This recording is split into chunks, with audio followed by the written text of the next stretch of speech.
Well, I talk really fast and I sometimes mumble my words, but if you need to find me after the meeting or after the session, I'm happy to meet with you and you can ask me all the questions you would love that I potentially could answer. So, all right, so upward and onward. Again, my name is Josh Hankins, a little bit about me, my favorite part of the talk. Of course, I got the disclaimer, this is me, nobody else. If you want to sue me, don't sue me. Give me a 5-minute head start so I can get an LLC up and you can sue that. Been working a very long time, obviously, as Justin said. All the cyber defense roles I've done, engineer, architect, analyst, incident handler, director of security. We did for the analytics arm for Kroger. Built that program up from scratch, all the cyber defense and some compliance fun with that as well. Keep busy with the certs, and right now I do the fun part of advising or on advisory boards for certain places. So, let's move on. Here's the agenda for the talk. 4 bullet points.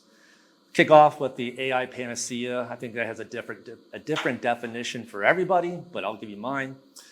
And we'll go through use case, the unplanned. Spoiler alert, that's the incident response. And then the use case for a more planned cybersecurity project. And then I'll give you AI's, through the look of AI's lens through that. And then I'll conclude with a summary slide. And hopefully there's time to get through the reference materials. If not, I'll show it on the screen and you folks can get it later in YouTube or whatever. So there'll be some questions too, I guess, at the end. There's time. So anyway, the AI panacea promise. We're going to get gains in efficiency, productivity, and regain time with all this fancy technology. What are we going to do with this regained time? Of course, we're going to put it to work. We're not going to do anything fun with it. You can do what you want. I don't care. But this regained time at work becomes repurposed time, right? I was a director for 9 years, so I never said, oh, man, I got enough hours in the day to get everything done. I got every employee I need with all the skills, you know? I think we all have a laundry list of things that if I had one more person or if I had more time, I could get something done, right? So we're going to repurpose the time. Hopefully the AI that will grant us. And we can use that to take creative approaches. A lot of my talks are more about that layer 8, how to get buy-in and stuff. But there's some technical pieces in here too. We'll see if AI can help out with that, I guess, non-technical pieces. Spoiler alert, it can. So I think so. All right, the first use case, some IR in the cloud are fun, right? So, like I said, some of these details are left out on purpose. I can't say them in here, but if you want more detail, just find me later. Maybe I'll tell you, maybe you won't. Depends on the question, I don't know. So, let's go over the IR process, our good friends from SANS, our 6 steps. For this talk, I'll be focusing on identification, containment, and eradication. Yeah. So first, let's go over the threat overview. So I was watching a baseball game. I was looking at Twitter. At the time, it was Twitter. I refuse to call it by the letter because I think that's weird. But someone was tweeting out about this Chaos DB vulnerability by Wiz. Did anybody know about that or hear about that one? You guys have to combat that one at all? Maybe I'll ring a bell here in a second.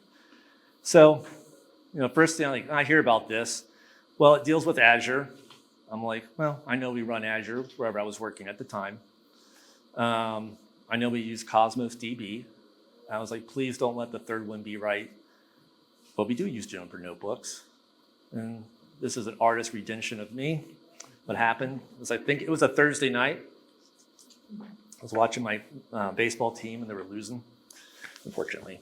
So that took about an hour looking at the tweet, thinking about it, thinking, do we have this cloud architecture? Are we using these databases? And are we using the Juniper notebooks? At this point, it's in the cloud. Doesn't matter if it's prod or dev, right? Test, it's still an attack target. So, all right. Here's an overview of the vulnerability. So the good makers of Wiz found out our friends at Microsoft made a change because of the shared security model that did something to optimize with the Juniper notebook. When they did that, it allowed for some unfestive things noted here. So you got the remote account takeover, and then cloud credential theft, which is always a lot of fun. And then the exploitation became trivial. They went in through the Juniper notebook, and then once they got that key, they're able to do lateral movement, things like that. You can look it up, but I feel like the Wiz did a really good job explaining it. I guess they should since they found it. I like this diagram. And of course, what's the impact? Well, it's high risk to the business, could lead to ransomware and maybe data loss, I guess is a subset of ransomware, but there's also some things that folks don't talk about, like even if they don't do anything to this, they could just gather metadata artifacts about your network, about your cloud, maybe sell it to IAB, digital access broker, maybe enrich their dossier on you, attack you later. So even when folks don't get access or take data, they're gonna, or do something nefarious, they're gonna get those adjectives about you and keep building that script against you, right? So, little fun fact. I'm sure you folks know that, but it's nice to repeat it. So another hour passed. So, bummer. So during that time, I contacted the on-call for the people that own the cloud, whatever that meant. But parenthetically, before that, I got somebody on my team to start sifting through the logs to see if there was anything that was germane to Azure, Jupyter. Well, sorry, an old network guy. I should say NetScreen, a little joke. And then the other notebook, DB, whatever, we'll figure it out. So they're looking through the SIM, looking for those artifacts, right? So I went and called the on-call person for the cloud. Of course, it went perfect. I got the right person at the first, no, I didn't. So one thing we did really good, did really well, make sure I'm on the line. We had owners tied to every resource in the cloud. So at least there was some human I could call, and that human would tell me, that's not me, go call the other person, which is what I would expect. So I eventually got to the manager on call for data engineering and had talked to the database guys. This was a very long time. You'll see it'll take about just under 4 hours to get to the end of the rainbow, to talk, make a decision. And we found out that the person that we needed to regenerate the key, and that's what you have to do because the key was stolen, the best person to do that was not available to the next day.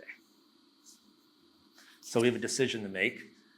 Do we do it now with the second best person, or do we wait? And so I'm on the other side channel talking to my team, spoiler alert. Do you have anything definitive saying that we need to do this now? Yes or no? There wasn't anything definitive, but there wasn't anything that said not. So that's all I can say. So without some definitive proof, we decided to wait till the next day. We did some other things to increase our cyber defense mechanisms with extra alerting and things of that nature. So for more on the alerting side, monitoring, right? So moving to containment and eradication. So we scheduled a meeting for the next day, got everybody on the phone, your typical party line to solve a problem. I'm sure we've all been there. But now the risk is low. And I feel like I could stand behind my decision in terms of, hey, why did you wait 8 hours? Why'd you do this? Like, I feel like I had good answers for all of them, which I did. I was informing upper management what was going on, so I knew they were going to ask me, what do you recommend? That's why I'm here, right? So I was like, I wasn't too happy about waiting, but it was lower risk to the business. So after the key was regenerated and all that fun stuff, we still treated it like an incident. We did all the post-mortem things, but could never get any definitive proof that the thing was any nefariously done or anything like that. So 6 hour passes. All right, let's see how AI's turn. So since we're in Microsoft land, I thought it'd be good to work with AI or Copilot. That was HAL, by the way, if you don't remember that from 2001. All right. So let's try to taking baby steps here, because I'm assuming that the Copilot doesn't have any idea about what I'm talking about. So I want to make sure it knows before I start asking it questions. Don't worry, this is the first time you'll see me type out recorded because I suck at typing. The rest of I just cut and paste. So it's describing the vulnerability, obviously. And at the end, you'll see what links, references it has.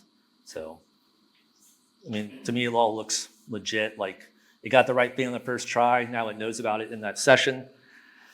So, I also use this Copilot version. This was my own Copilot dime, like about a year ago. So I'm sure it had some changes. I did 6 months personal testing, which Copilot, and another 6 months I've been on ChatGPT. Sometimes I call it Chatty G when we're best friends, but we're like doing really well. When it's not, it goes back to its surname. I don't know, whatever. So what's the IR exploitation details? I kind of need to understand how the attack vector works. I'd like to get to a point though, if I've got Azure environment and I have an enterprise Copilot license, why can't I just hop in the Copilot and have it interrogate my cloud and find it quicker, right? I'm sure that's coming. I think that can be done now. Just depends which level of access you have, right? But at the moment, I'm assuming that I don't, right? Like, well, wow, this is not good. All the same stuff we just talked about. Fun like that. So, oh, wow, that was so nice to answer it. Okay, that's actually really important. So let's move to the next guy. Let's see, what is the impact and response? Yeah, it takes me a while to find the thing. I like looking at two screens at the same time, make sure I paste it in.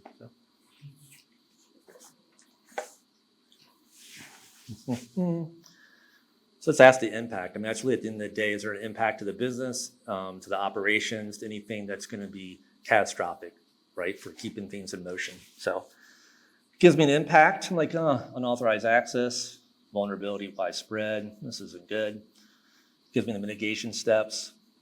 And still, I'm looking at the references it's doing, which is important, right? You don't want to have any hallucinations while you're basing your entire approach on how to potentially solve this incident, and maybe I mistyped the word and it thinks it's something else. That'll be unfestive. So I knew we had a decent amount of knowledge about Azure, but I knew there was something called KQL. Don't ask me to say that fast, 5 times fast. But I knew this could go through it. It's like SQL-ish. I was like, well, this is a way that we can run a query to find all the instances, right? So we know what we're up against. Maybe it's just one. Maybe it's 1,000. I don't know. Obviously, one's enough, right? But at the end of the day, they're going to be like, I'm going to get asked, how many vulnerable instances do we have of XYZ? Did you get them all? Are you sure you got them all? Can you double check? All the questions I would ask the person if the table's returned, right? So usually there's a typical, little bit more forceful question in that. So it gives me that, which is good. I'm like, let's try to find this for everything. This is very basic. Looking for a query that looks for those 3 instances of those characteristics of Juniper Notebook, Chaos DB, and if they're together, right? So, hopefully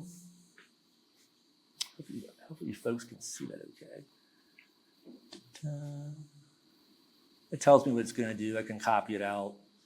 It looks okay-ish. I don't know, but it looks better than what I could come up with in how many seconds they did that. I would have to look up what KQL is. How do I write it?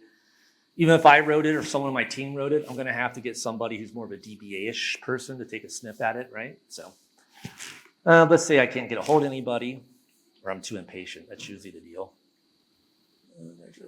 Yeah, I want to test this before I use it. Oh, that seems like a novel idea. So, because first I want to be asked, did you test it before you went through and eradicated all our Cosmos DB? Cosmos DB. I'm like, no, I didn't. Right? I just got a pay raise. I'm leaving. Right? I was supposed to be hitting the go button instead of pontificating. So, this type. What's that? How long after the real incident? Yeah. About 4 years later. So, we were like everybody else on our cloud journey. We had a different platform, and then one day somebody came in, it's like, well, we're not using it anymore, we're gonna use Azure. Everyone's like, okay, great. And how I found out that we had Cosmo DB and Juniper notebooks running, I just happened to be walking past one of the architects going to the bathroom, and I heard Juniper notebook. That's how I knew. Not the most savvy way to keep an inventory of your cloud assets, or instances or whatever. But I would also argue back that time, there wasn't a lot of CSPM and CA this and C this and cloud that, right? So, not that it's an excuse, it's not. I mean it is, but they're not gonna buy it, right? So, let's see, did I just run this? What am I doing now? I went through this once. Oh, okay. I'm gonna test this, yeah. Oh, how do I test it if I don't have the instance? Oh yeah. Oh, I didn't even know this thing existed, the Custo Explorer. Oh, that sounds good. ADX, I didn't know that it existed either. I can test this before I get it. Make sure nothing at least is gonna blow up, right? It's gonna get me faster to running the query to find out what my exposure is, right? So I'm like, well, okay, that worked out pretty well. I mean, I could have Googled that, but at least it takes my code or its code and like, this is how you do it, this is where you run it, right? So, yeah. So what were the results with that? So understanding the vulnerability and the attack path. Okay. I regained about 45 minutes. It was about under 2 hours of work, but we got it done in less than an hour. So I would say about 45 minutes. These times are estimates. You have to remember that was like 4 to 6 years ago, but I know exactly what happened because I know what time the baseball game was, what inning, and I know what time I went to bed. I know what time I got up, and I know what time I tried to get my Diet Coke and the place was closed, and then, which was true, and because we couldn't get on the call to 8. So I like my Diet Coke in the morning.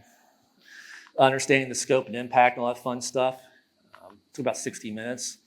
So if you look at those two items together, regained about, I would say 3 to 4 hours, say 4 hours solid of time back, right?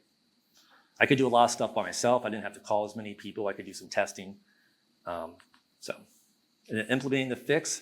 Yeah, I did Copilot. No, I didn't. I would never do that. At least not now. But maybe when things are better and things are tested and we love our Azure instance with Copilot commingled, maybe we can use agentic AI to do that. And we've tested it. I would still do a ticket. All right, so for the next one, this is the unplanned one. So this is launching DevSecOps for an enterprise at a place I worked was very developer heavy and friendly. I have a whole talk on that, but I'm not doing that. I did it at Ottawa BSides 2023. Anybody was there? No worries. I have a bunch of tips from that too. I put them in here, but I can go deeper in that if you want later. So this was my mandate, make operations for IT and everybody and security and developers happy, work together in synchrony. And I had goals for the 3 main parties, and I had some engagement strategies and results, and we'll like go back in time and look at it through the lens of AI. So I think we can all agree that tech is most time the easy part. It's getting the buy-in, talking to people, getting them to do what they want to do or what you want to do and what's in it for them and all that fun stuff. So now this isn't a tool. I mean, I did use a tool as part of this, but this was a lot of politicking, information sharing, empowerment. Took a lot of my political capital to get this one done. So, but I had clear goals for the developers and security and IT ops. You can see all that, but I noted the secure coding is code quality. That was a mantra I went back to all the time. So I didn't want them to see like I'm just doing this for security. Well, if you get a pull request, maybe your code doesn't do parameterization correctly, or it's vulnerable to SQL injection or whatever. Well, yeah, that's a security issue, but your code quality needs to be fixed, right? So, and the place I worked, the analytics company, there was always a focus on automation, regardless of what your level, what your job, what you had to deliver. If you could just remove one step every time you do it, that's what we did. We kept a list ledger too of like what we could automate. A lot of times you can't do it because you don't have the time, the money, right? Well, the technology isn't there. But keeping a list. I know it sounds kind of trite, because you never know. I used to get some things back in the day called favorability, which was finance accounting term for like, we got extra money, who wants it? So I would take it. I can always have my stuff ready to go. They know I'm a cheap person, keep it PG, and make sure we spend the money correctly, right? So that's the adoption strategy I took.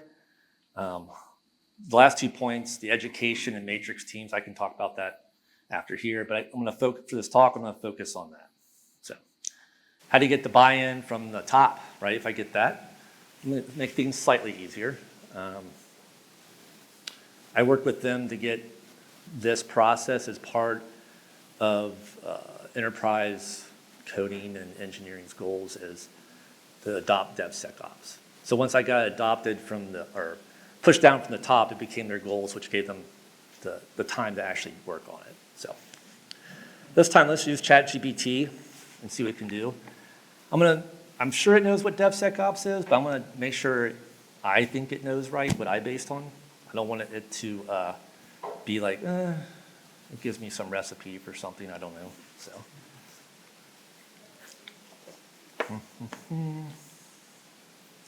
Yeah, I should probably make these a little bit shorter. There we go. Yeah, so core principles, automation, collaboration, monitoring, shared responsibility, the key practices. They mentioned SAS and DAS, SCA. I'll talk about SAS here shortly, what the benefits are. And I'm like, oh, this all sounds really good. Sounds similar to what I'm doing. This sounds pretty legit. So let's move on. Let's see. So if I can read this one. So when transitioning to an enterprise company to this new ways of working, what are the common resistance items I may encounter, specifically with cybersecurity, advocating for this new way of working for developers and software engineering? So I'm basically asking, how do you help me with adoption, right? So let's see what it says. It'd be funny if it said, talk to Josh, but it didn't. So it's like, I'm Josh, I'm talking to you.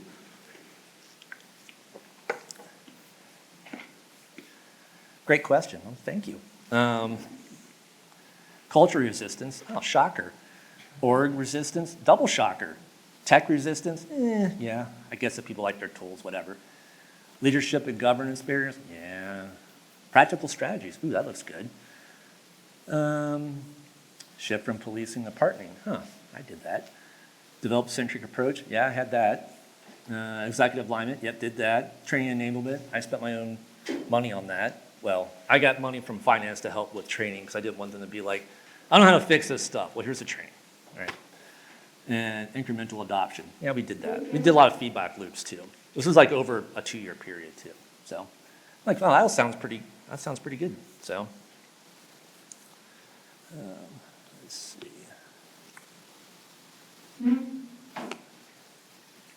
Is it going?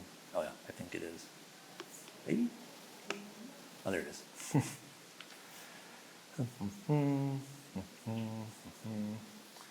Yeah, I was trying to move the mouse over to the other screen so I could hit the go button. So, connect to the interests for them, how the change will help them, involve them in the process. Yeah, I made sure I did that with IT ops. They had the people that ran, it's called the platform team. They're the ones that did the integration with the pipelines and things like that, Jira and all that. Make sure they had some say in the game because they were going to run the tool, but we're going to take artifacts out of it. It was a SaaS or whatever, but they made sure that it was hooked into the pipeline correctly. So if I have to give them I gave them definitely time to help think out and help pick it because they're going to be the ones supporting it, so they better be on board with it. Doesn't mean they had the final decision, but I need their input. So, yeah, start with the small wins and this key principle at the bottom. I think we all know that that's not a big epiphany, but it's good to hear it. It validates things, right? So, so went back to my, oops, that's the best slide. All right, I went back to my college days and thought about the philosophy class I took. I was like, well, I think some of the great thinkers on the planet can help me forge my argument or persuasion that I have a solid case going to talk to the VP or whatever. I don't have a problem talking to people, obviously. I'll talk to anybody about anything at work. I'll talk to the CEO if I think I have to. Some of you who are in leadership roles may find that a bit daunting, but I use these prompts to help come up with ways to think about what they would say and have the counter argument built in. I kind of call it the Pong approach. You had the thing going back and forth. So submit your idea to the prompt, and you play the role of the person you're trying to convince and have the two machines argue against each other, two different screens, right? So then you can take that data, the outcomes from both, put it in a different session, have it do like a heuristic combination. So your points are across, they're still being heard, but at the end of the day, you don't really care as long as you get what you want, move your project forward without being a jerk. So that's the most important thing. So I may be old. I didn't take philosophy with those guys. They didn't teach me. Close to it. All right. So this is the output from the first year. So RGA means revenue generating application. So companies exist for basically two reasons: make money or provide a service, or both, right? So I started with the two applications that made the most amount of money for the org. I wanted their stuff connected into the SaaS tool in the pipeline. I wanted their experience with it. I was going to help build credibility that it was working, it wasn't breaking. And so when I went to other dev streams down the road, it's like, oh, I don't have time for that. Well, the one that makes us 30% of our money did it. Go talk to them. They have a good experience, things like that. So we got to our goals with July and November. Also had some pretty talented college kids I had access to. And at the time, we were pretty big on dashboarding. I'm sure everybody is still. But the new CIO or whatever was having this enterprise dashboard. So each team or group had their own, and they would all feed back roll up into the big enterprise one. So that's why we had a dashboard fronting the SaaS tool. The SaaS tool was good, I have to admit. It was a low entry point for it, and it did a lot of good for us. But it was also beyond the metrics of saying which dev stream was getting better or whatever. We also had metrics in terms of the number of defects going down, or which dev stream has the least amount, which one has the most. Is it easy for the developers to get to the dashboard and click and get to the SaaS tool? Yeah, they just had to click it, and it took them right to the error message they needed to do. If they didn't know how to fix it, the person that committed the code, that person's name was in there, they could go talk to that person, right? I couldn't get that person to talk to the person, but I figured at that point I've done everything for them. So we also did some surveys. 15 minutes, I got 20 more slides. We also did sentiment surveys. We're really big on that where I worked, like you have the right tools to do your job. So I sent my own out. Hey, how do you think DevSecOps is going? Good, bad, ugly. I also had DevSecOps office hours. People could drop in, ask questions, things like that. So definitely wasn't from a lack of trying and getting it done. So we're going to look into what AI could have done in terms of the dashboard for SaaS. So this was the original dashboard. I know a lot of it's blacked out. Sorry. It's Grafana. We can say that. So basically, if you see anything in green, it was 90% or higher. That means that dev stream met the threshold and was in certain parameters. The people are 25 were bad, and yellow was like in the 80s. You could click on that button that would take you, you could click on the radial there. It would take you to that specific dev stream. And these are the top items that need to be fixed. So it would just take you right to the tool and it'd tell you exactly what you need to do. But what I liked about it, it told exactly where people were on their journey, right? So I met with the developer leads all the time and VPs and stuff, not all the time, but when I needed to. I had some recurring meetings with some of the people that were more strategic, getting the tactical things done. The point of this is I kept on telling them, this dashboard's coming. This dashboard's coming. 3 months, 2 months, 1 month. About 3 weeks, they're like, oh, I go, this one's going to be seen by the new guy, right? You know that. I'm like, oh, yeah. So I got on a call with them. I said, click that. I said, I took him there.